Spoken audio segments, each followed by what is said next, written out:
जी जनाब, ये क्वेश्चन आया 2015 के अंदर। ठीक है, तो मैं ज़रा फुल स्क्रीन कर देता हूँ।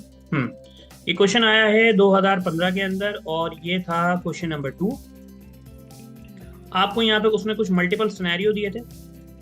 सिनेरियो ए, बी और सी पर्टेन करता है अकाउंटिंग इक्वेशन से। दूसरे जो 3 सिनेरियो हैं मैं इसको भी आपके सामने डिस्कस कर लेता हूँ। पहले ज़रा इसको ख़त्म करते हैं। ये उसी तरीके का सिनेरियो बना के दिया है इसने जैसा भी मैंने आपके साथ थोड़ी देर पहले एक्सरसाइज की।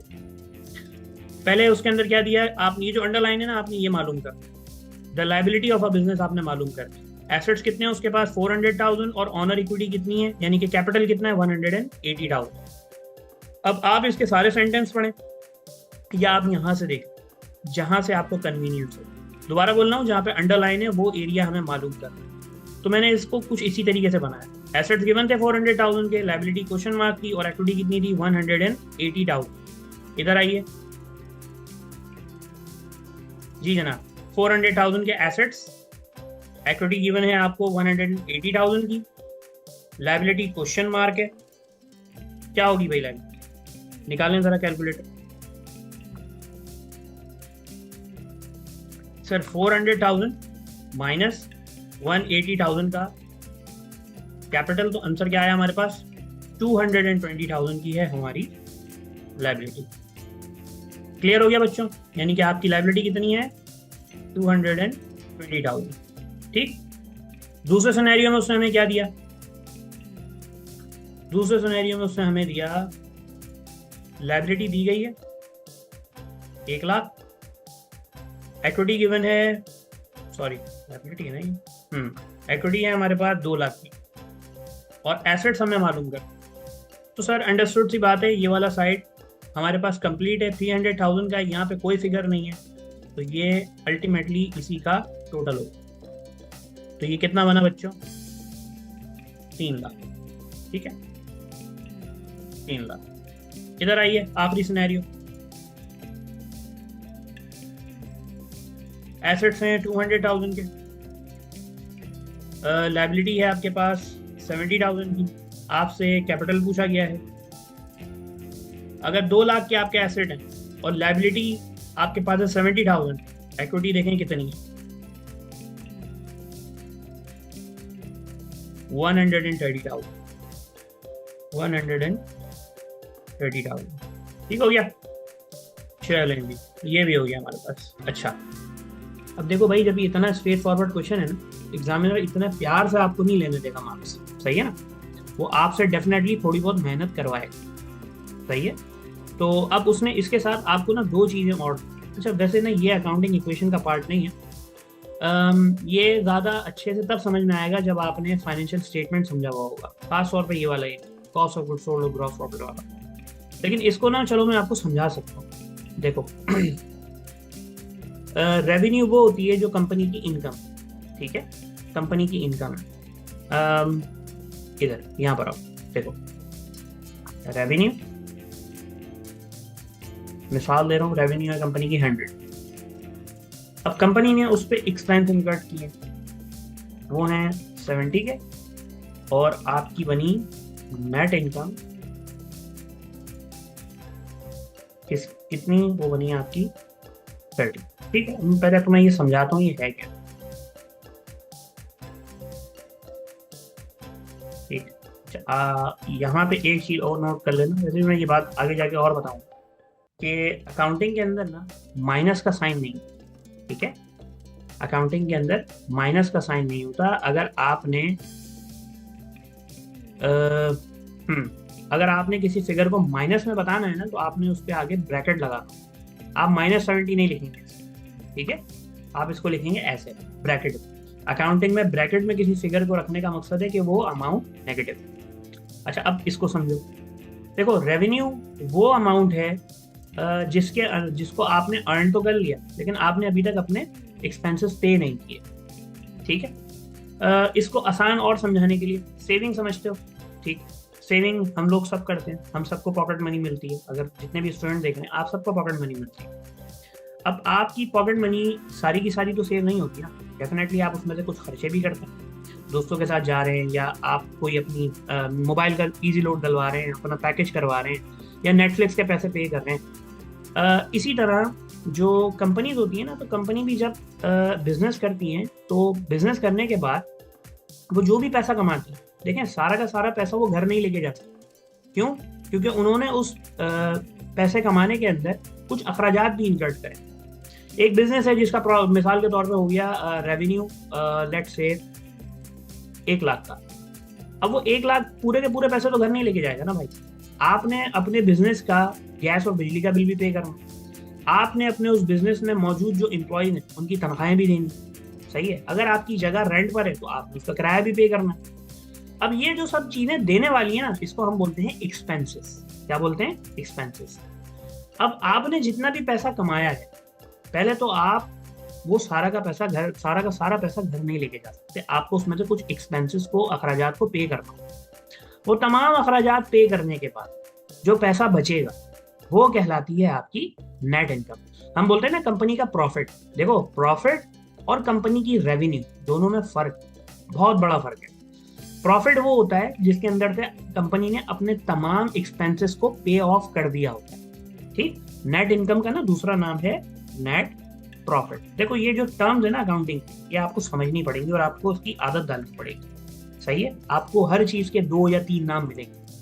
अब ये बोल तो नेट इनकम रहा है, लेकिन इन शॉर्ट ये बात कर रहा है आपसे नेट प्रॉफिट की। ठीक? ये कंपनी की रेवेन्यू 100। अब कंपनी ये 100 रुपये घर नहीं लेके जा सकती, उसको इसमें से कुछ खर्चे भी पे ऑफ कर। अब वो खर्चे क्या क्या होंगे? एम्प्लॉयज की तनख्वाह, बिजली के बिल, गैस के बिल, रेंट वगैरह वगैरह, जो जो खर्चे हो सकते। तमाम खर्चे पे करने के बाद जो कंपनी के पास पैसा बचेगा उसको हम बोलते हैं नेट प्रॉफिट। सही है? अब इसी लॉजिक को समझते हुए तुम्हें इसको समझना पड़ेगा। अब इसने भी ना यहाँ पे तुम्हारे साथ कुछ मिसिंग फिगर दिए। ठीक है? इसने कहा रेवेन्यू मुझे नहीं पता कितनी है, क्वेश्चन मार्क बोल दिया। कंपनी के जो अखराजात हैं वो हैं 1,20,000 और कंपनी ने जो प्रॉफिट कमाया है यानी कि जो नेट इनकम है वो है उसकी 30,000। देखो, अब आपको ना थोड़ी सी रिवर्स कैलकुलेशन करनी पड़ेगी। ये आपसे वो पूछ रहा है कि वो मेरी रेवेन्यू कितनी थी कि 1,20,000 खर्चा पे करने के बाद भी मेरे पास प्रॉफिट बच रहा है 30,000 रुपये। देखो, ये बेसिक प्लस माइनस है, इसके साथ आपको खेलना आना चाहिए। आसानी के लिए भी बता देता हूँ और कुछ शॉर्टकट भी बता देता हूँ। कॉन्सेप्ट दोबारा बोलूँ, कंपनी पूछ रही है मेरी रेवेन्यू कितनी थी कि 1,20,000 का खर्चा देने के बाद भी मेरे पास प्रॉफिट कितना बच रहा है? 30,000 रुपये। तो इसका मतलब मेरे रेवेन्यू, मेरे एक्सपेंसेस ज्यादा हो। भाई अंडरस्टूड सी बात है ना। अगर प्रॉफिट हो रहा है खर्चा देने के बाद भी, इसका मतलब मेरी रेवेन्यू ज्यादा थी, तभी तो मेरे पास एंड में भी पैसे बच रहे हैं। अगर कैलकुलेशन करूं तो मुझे पता है इसका आंसर है 150,000 यानी कि 1.5 लाख रुपए। लेकिन आप चाहो तो एक रिवर्स कैलकुलेशन कर सकते हो। बेसिक मैथ्स पढ़िए ना, जब इक्वल्स के लेफ्ट साइड पे जाओ तो वो प्लस जो है माइनस बन जाता है, या डिवाइड को ऊपर लेकर आओ तो वो मल्टीप्लाई बन जाता है। तो तुमने भी ना यही करना है। तुम नीचे से ऊपर जा रहे हो, ये वाली फिगर क्वेश्चन मार्क की, तो तुम नीचे से ऊपर जा रहे हो। ठीक है? अगर यहाँ पे ये इस तरीके से गिवन होता 1,50,000 माइनस का 1,20,000, तो तुम ये करते ना इक्वल्स टू, इसमें से आप माइनस करते ये वाली फिगर को, तो तुम पहुंच जाते यहाँ पे। यानी कि तुम एक सीधी सीधी कैलकुलेशन करते जो एक कैलकुलेटर में बेसिक तरीके का कैलकुलेशन करने का। लेकिन जब आप ऊपर जा रहे हैं ना, यानी कि रिवर्स कैलकुलेशन कर, तो मेरे भाई माइनस जो है ना वो प्लस बन जाएगा और जो प्लस है वो बन जाएगा माइनस। दोबारा बोल, ठीक है? ये एक्सेल है इसलिए इन चीजों को नहीं बोलेगा, मैं फिर ही बोलता हूँ। प्लस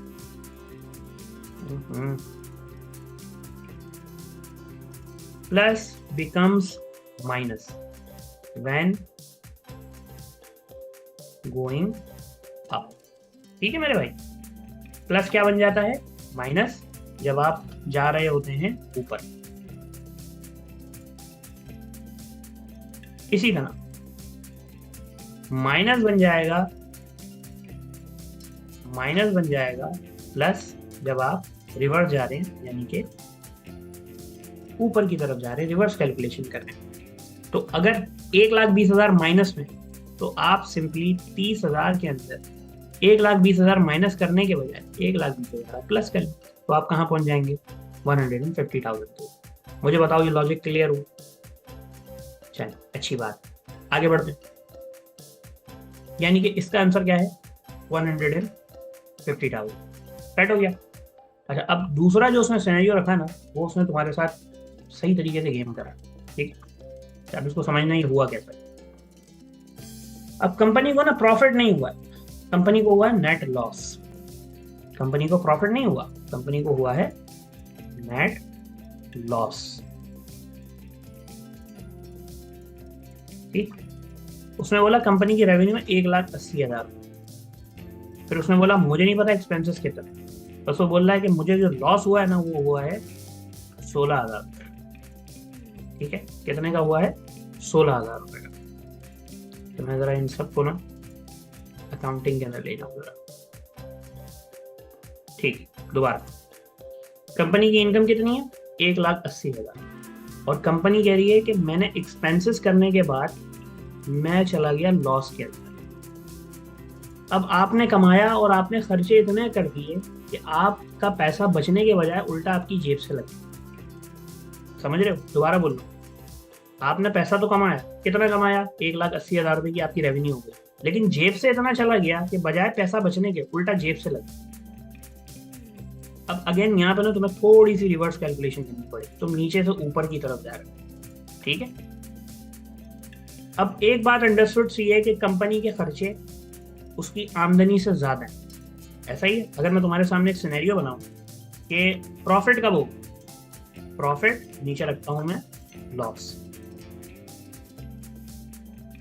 रेवेन्यू अगर ज्यादा है, ठीक है, इफ मोर, और नीचे revenue if less than expenses. Profit कब होगा?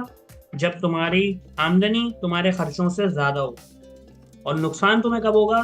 जब तुम्हारी आमदनी तुम्हारे खर्चों से कम हो। अब इस सिनेरियो में यही हो रहा है, मेरी आमदनी कम है इसलिए मुझे हो रहा है नेट लॉस। इसका मतलब है मेरे खर्चे मेरी आमदनी से ज्यादा थे। अब अगर तुम रिवर्स कैलकुलेशन करोगे ना, ठीक है, अगर तुम रिवर्स कैलकुलेशन करोगे यानी कि -16,000 में क्या ऐड करोगे कि ये 16, ये जो है एक यहाँ मैं एक्सपेंस की फिगर में पहुंच जाऊँ।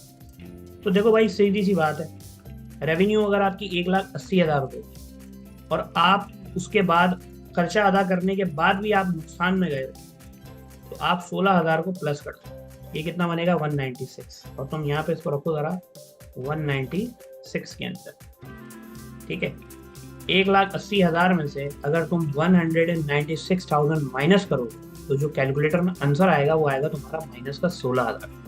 ये देखो, 1,80,000 माइनस 196,000 क्या बना तुम्हारा? माइनस का 16,000। यानी कि तुम्हारी आमदनी कम थी और तुम्हारे खर्चे थे ज्यादा। अब मैंने इस कैलकुलेशन तक पहुंचने के लिए किया क्या? मैं 1,80,000 में लॉस को ऐड कर दिया, तो मैं आ गया कहाँ पे? कंपनी के खर्चों पे, ठीक है। मुझे पता है ये चीज़ तुम्हें थोड़ी सी तकलीफ दे रही है, और क्योंकि ये पहला कॉन्सेप्ट तुम पढ़ रहे हो तुम्हें थोड़ा सा कंफ्यूजन हो रही होगी, लेकिन तुम साथ साथ रहना, आहिस्ता आहिस्ता तुम्हें इन चीज़ों की आदत हो जाएगी। ये बेसिक मैथ्स है, ठीक है। अकाउंटिंग के अंदर ना इतनी कोई कॉम्प्लेक्स मैथ्स यूज नहीं होती, बहुत सिंपल सी मैथ्स यूज होती है। अच्छा जी, फिर एक क्वेश्चन था ये 2015 के अंदर, और उसने आपसे पहले तो 3 इक्वेशन पूछी जो हमने आपके सामने बनाई, फिर उसने आपके सामने ये 2 सिनेरियो रखे, फिर ये। अच्छा, इसको अभी छोड़ दो, ये अभी तुम्हें इक्वेशन में समझने का पार्ट नहीं, ये फाइनेंशियल स्टेटमेंट का टॉपिक है। जब तुम इतना बड़ा टॉपिक समझ लोगे ना तो ये तुम्हारे लिए बच्चों का खेल हो जाएगा।